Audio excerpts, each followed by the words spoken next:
Urgent बार Shubham films. जी के क्या अब करूँगा जब दिल हमारा तोड़ दिया। जी के क्या अब करूँगा जब दिल हमारा तोड़ दिया। जी के क्या अब करूँगा जब दिल हमारा तोड़ दिया। मुझको बेवफा सनम बर्बाद करके छोड़ दिया। तूने ही बेवफा सनम बर्बाद करके छोड़ दिया। जी के क्या अब करूँगा जब दिल हमारा तोड़ दिया। जी के क्या अब करूँगा जब दिल हमारा तोड़ दिया। मुझको बेवफा सनम बर्बाद करके छोड़ दिया। तूने ही बेवफा सनम बर्बाद करके छोड़ दिया।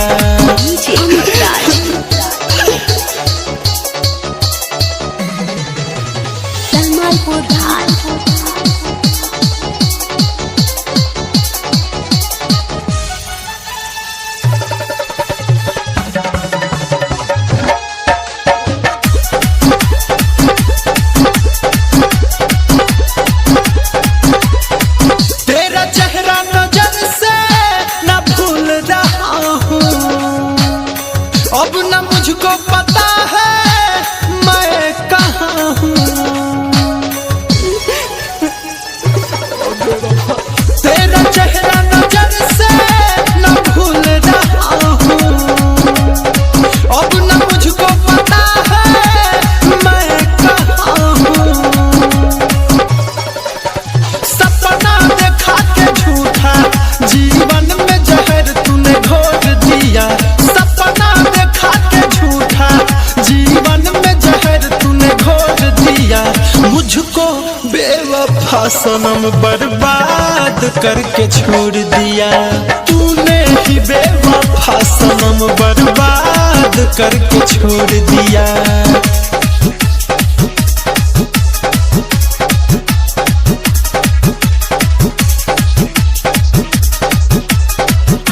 Recording studio Gopalganj. अमित राज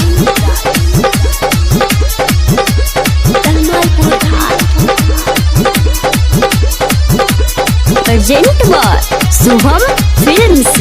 तेरा दिल भी कोई जब दुख लाएगा तब ये दीपक दीवाना याद आएगा।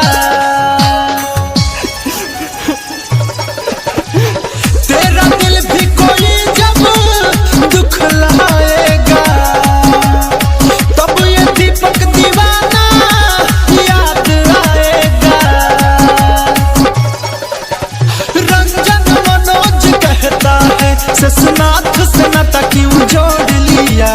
रंजन मनोज कहता है शेषनाथ से नाता क्यों जोड़ लिया। मुझको बेवफा सनम बर्बाद करके छोड़ दिया। तूने ही बेवफा सनम बर्बाद करके छोड़ दिया।